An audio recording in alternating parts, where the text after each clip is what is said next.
Good morning, नमस्कार। मैं आपके साथ रंजना रावत और आप देख रहे न्यूज 18 बिहार झारखंड। देश की रक्षा करते शहीद हुए सीआरपीएफ के जवान विशाल का पार्थिव शरीर उनके पैतृक गांव लाया गया। आज विशाल का राजकीय सम्मान के साथ सुल्तानगंज घाट पर अंतिम संस्कार किया जाएगा। बता दें कि सोमवार को श्रीनगर के मेसुमा इलाके में आतंकियों के द्वारा किए गए हमले में एक जवान शहीद हो गए थे और जबकि सीआरपीएफ के कांस्टेबल विशाल कुमार बुरी तरह से जख्मी हो गए थे।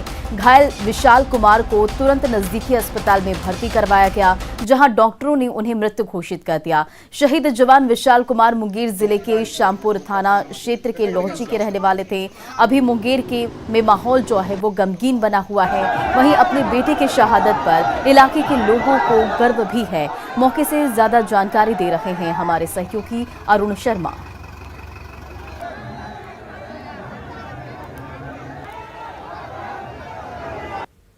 जिस तरह से लेकर हम श्रीनगर से तो उनके घर तक बॉडी लेकर आए हैं। बहुत तकलीफ झेलते हुए अपना मन को मारते हुए लेकर आए हैं सर। बहुत तकलीफ, बस ज़्यादा कुछ नहीं बोल सकता हूँ सर। इनका अंतिम संस्कार कहाँ किया है? क्या इनका अंतिम संस्कार सुल्तानगंज में सब कुछ होगा सर। सलामी उनको दी जाएगी, उधर जो भी लास्ट कार्रवाई वहाँ पर। सुबह तो डेली होती है, लेकिन आज इस नाकी गांव के लिए ये सुबह बहुत खास है।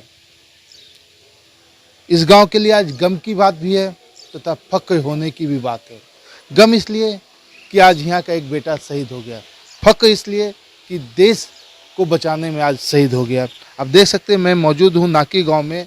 नाकी गांव में जो जवान शहीद हुए हैं, विशाल के जो घर है उन्हीं के घर पे मौजूद हैं। आप देख सकते हैं हालांकि जो यहाँ के लोग, यहाँ पे लोगों का जो जन सैलाब है वो कल से ही इनके घर पे आना चालू हो गया, लेकिन आज सुबह जो विशाल को जो है अंतिम विदाई दी जाएगी, अंतिम संस्कार किया जाएगा। उसको ले के सुबह से ही लोग आने लगे हैं। आप देख सकते हैं कि जो उनके घर पे है लोगों का तांता लगा हुआ है। अंदर में जो है विशाल के जो पार्थिव शरीर है उनको नहाया जाया है ताकि उनको अंतिम यात्रा में ले जाया जा सके। साथ में कुछ लोग हैं, हम उन्हीं से जानेंगे कि विशाल जो थे कैसे स्वभाव के थे, जब आते थे तो कैसे थे, क्या कहें सर? वो तो हमारे देश के लिए शहीद हुए हैं। ऐसे वीर जवान जो है और भी धरती पे हैं जो कि शहीद होने के लिए तत्पर रहते हैं। हम तो यही कहेंगे कि हमारे देश के लिए एक सपूत नहीं, हजारों हजार की संख्या में सपूत भारत माता अगर खोजेगी तो सपूतों की कमी नहीं होगी। एक सपूत नहीं, एक सपूत हमने खोया तो अलग बात है, लेकिन हजारों सपूत आज भी अपनी जान को न्यौछावर करने के लिए यहाँ पे हमेशा तत्पर है। तो क्या कहेंगे सर, अगर आपका एक जवान यहाँ के भारत के लिए तो हमेशा तैयार हैं। कभी भी बुलाए चले जाएंगे। कोई भी युवक, जितने भी सिपाही चाहिए उतना मिलेगा इंडिया को।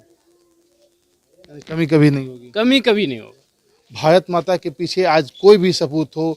एक बेटा हमने खोया है, लेकिन अगर आवश्यकता हो तो यहाँ इस गांव से हजारों बेटे आज भारत माता पे जान न्यौछावर करने के लिए जा सकते हैं।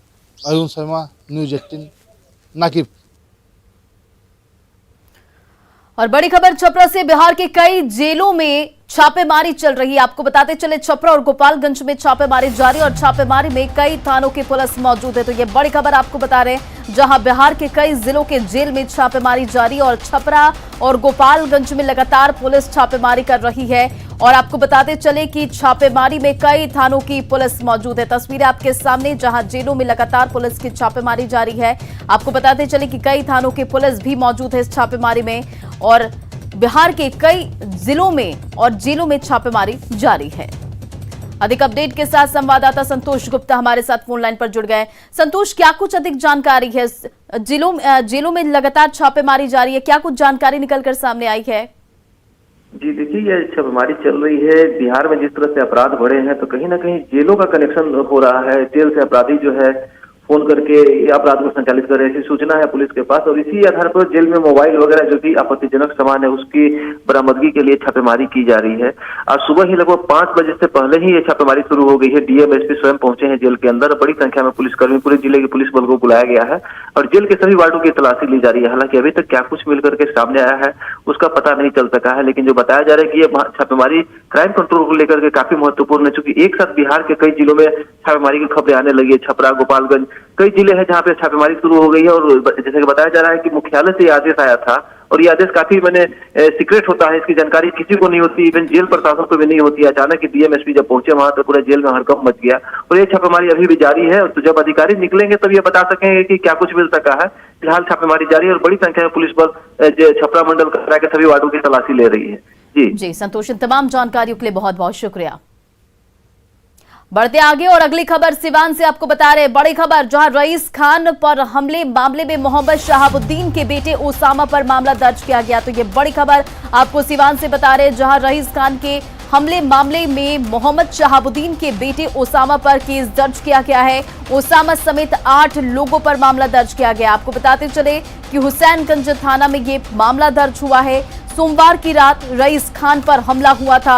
निर्दलीय एमएलसी चुनाव लड़ रहे हैं रईस खान। अधिक अपडेट के साथ संवाददाता मृत्युंजय हमारे साथ फोन लाइन पर जुड़ गए हैं। मृत्युंजय, इस पूरे मामले पे क्या कुछ अधिक जानकारी?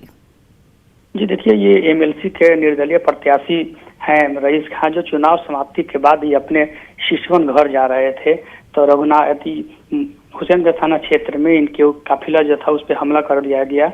उसमें ओसामा सहित जो अन्य 8 लोगों पर मुकदमा दर्ज हुआ है, उनके द्वारा हुसैनगंज थाने में मामला दर्ज कराया गया है, जिसमें शहाबुद्दीन के बेटे ओसामा पर भी मामला दर्ज हुआ है। जी, जो 8 लोगों पर मामला दर्ज हुआ तो पुलिस ने अभी किस पर कार्रवाई की है? कुछ कार्रवाई पुलिस की ओर से की गई है?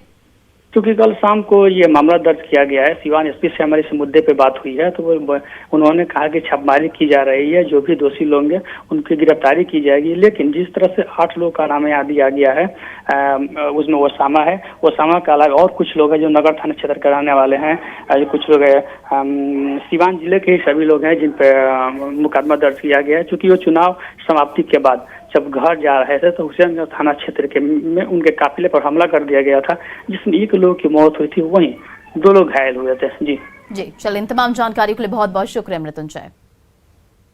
और एईएस पर सीएम की हाई लेवल मीटिंग हुई। आपको बताते चले कि एईएस को लेकर सीएम नीतीश कुमार ने हाई लेवल मीटिंग की और जागरूकता अभियान चलाने का निर्देश भी दिया। आपको बताते चले कि प्रभावित बच्चों को अस्पताल पहुंचाने की व्यवस्था के निर्देश भी दिए गए हैं। वहीं पीआईसीयू वार्ड को तैयार करने के भी निर्देश मुख्यमंत्री नीतीश कुमार के द्वारा दिया गया है। अस्पताल में पर्याप्त मात्रा में दवा की उपलब्धता रखने के भी निर्देश मुख्यमंत्री नीतीश कुमार के द्वारा दिया गया है।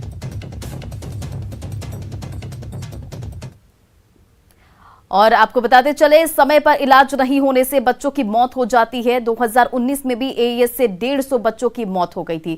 बढ़ते आगे, मुजफ्फरपुर में बढ़ती गर्मी के साथ एक बार फिर से एईएस पर पैर पसारने लगा है और मुजफ्फरपुर में अब तक कुल 4 मरीज मिले हैं। जिले के सबसे बड़े अस्पताल एसकेएमसीएच के चाइल्ड वार्ड में अब तक कुल 8 मरीज एडमिट हुए हैं, जिसमें मुजफ्फरपुर के 4 और सीतामढ़ी, अररिया और मोतिहारी के 1-1 मरीज की पहचान हुई है। वहीं एईएस से अब तक जनवरी महीने में 1 बच्चे की मौत हुई थी। वहीं 6 मरीज डिस्चार्ज होकर घर जा चुके हैं।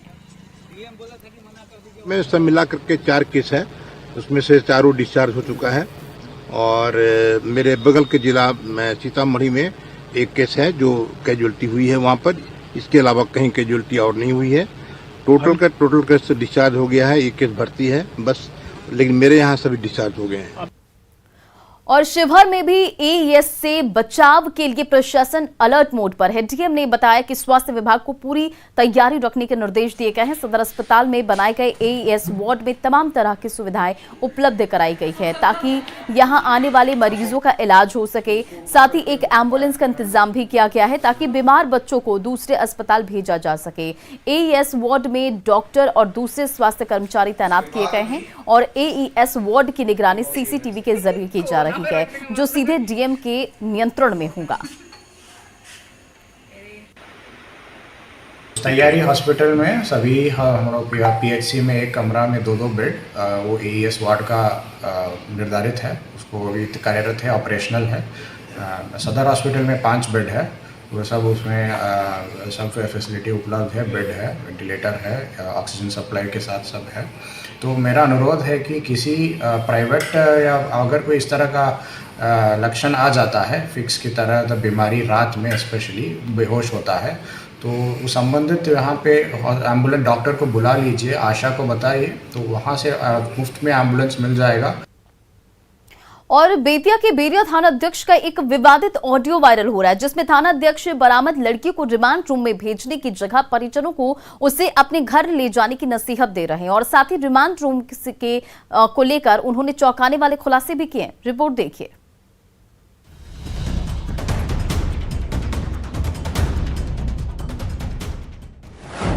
दारोगा ने खोला रिमांड होम का राज। चली जाएगी पटना या गाय घाट, रिमांड होम में रख देगा लोग। जब 18 साल की होगी तब उससे फिर पूछा जाएगा कि घर जाना चाहती हो कि नहीं। नेताओं के पास भेजी जाती हैं रिमांड होम की लड़कियां। वो 4 साल जो है ना, 5 साल रिमांड होम में रहेगी। रोज शाम को बढ़िया वो गाड़ी में बैठ के वो कहीं भेज दिया जाएगा। रिमांड होम में हर रात लड़कियों के लिए भारी। बड़ा लड़का के तो जेले जाएगा, बाकी लड़की भी चल जाए रिमांड होम के लड़की से कोई ब्याह ना कर ले जाए। दारोगा ने क्यों कहा बेटी को रिमांड होम से बचाओ? समझ में आता है रिमांड होम क्या होता है? गधा लाज शर्म नहीं है? 14 साल का लड़की को तुम रिमांड होम में भेजेगा? रिमांड होम का ये काला सच बयां किया है दारोगा दुष्यंत कुमार ने, जो पश्चिम चंपारण के बैरैया थाने में बतौर थानाध्यक्ष तैनात थे। मगर जैसे ही खतरनाक सच वाला उनका ये ऑडियो वायरल हुआ, एसपी ने तत्काल प्रभाव से दारोगा दुष्यंत को सस्पेंड कर दिया। तो प्रथम दृष्टया मामला अनुशासनहीनता और लापरवाही का पाया गया है, तो मेरे द्वारा बैरैया थानाध्यक्ष को निलंबित कर दिया गया है। क्या सच बोलना अनुशासनहीनता है? क्या सच में रिमांड होम की लड़कियां हर शाम कहीं भेजी जाती हैं? क्या रिमांड होम से लड़कियों को नेताओं के पास भेजा जाता है? और सबसे बड़ा सवाल तो यह कि दारोगा दुष्यंत कुमार ये बातें किसे बता रहे थे? इन सभी सवालों के जवाब बेहद चौंकाने वाले हैं। असल में बीते 25 मार्च को बैरैया इलाके के एक गांव की नाबालिग लड़की अपने बालिग प्रेमी के साथ घर छोड़कर भाग गई।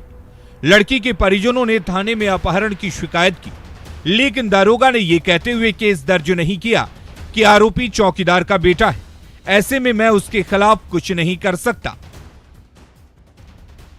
चली जाएगी पटना या गाय घाट, रिमांड होम में रख देगा लोग। जब 18 साल की होगी तब उससे फिर पूछा जाएगा कि घर जाना चाहती हो कि नहीं। वो 4 साल जो है ना, 5 साल रिमांड होम में रहेगी। रोज शाम को बढ़िया वो गाड़ी में बैठ के वो कहीं भेज दिया जाएगा। इसके बाद एसपी के निर्देश पर मामला दर्ज हुआ और पुलिस ने लड़का लड़की दोनों को बरामद कर लिया। कोर्ट में लड़की का बयान भी दर्ज हुआ, मगर बरामदगी के बाद लड़की के परिवार ने उसे घर ले जाने से इनकार कर दिया और कहा कि कोर्ट के आदेशानुसार इसे रिमांड होम भेज दीजिए, जिस पर दारोगा जी भड़क गए और परिवार को फटकारते हुए रिमांड होम का सच बताने लगे। बड़ा लड़का के तो जेले जाएगा, बाकी लड़की भी चल जाए रिमांड होम के लड़की से कोई ब्याह ना कर ले जाए। समझते नहीं आप लोग, खेला है सब चीज। कानून दूधारी तलवार होता है, सही चल गया तो सही कट गया, नहीं तो उल्टो आदमी कट जाता है। ये ऑडियो उस लड़की के परिवार वालों ने ही रिकॉर्ड किया था, जो कोर्ट के आदेश पर लड़की को रिमांड होम भेजने पर अड़े हैं और दारोगा दुष्यंत और लड़के के चौकीदार पिता पर धमकी और साजिश का आरोप लगा रहे हैं। मान लिया जाए ये लोग जबरदस्ती रखवा रहा है इसलिए कि ताकि लड़की इसके घर में आए और मैं मनमाना अपना जो भी सिखाया पढ़ाया है मैं उसे करवा सकूं और इन लोग को फंसा सकूं। कोर्ट अपना जो फैसला दी है रिमांड होम का, वो रिमांड होम में रखे और अपना सुरक्षा से रखे। बहरहाल आरोपी को बचाने और पीड़ित परिवार को धमकाने के आरोपों पर दारोगा को सस्पेंड कर दिया गया है, लेकिन सवाल है कि क्या रिमांड होम में सुधरने की जगह लड़कियों की जिंदगी तबाह हो जाती है? प्रफुल्ल कुमार, न्यूज़ 18, बेतिया।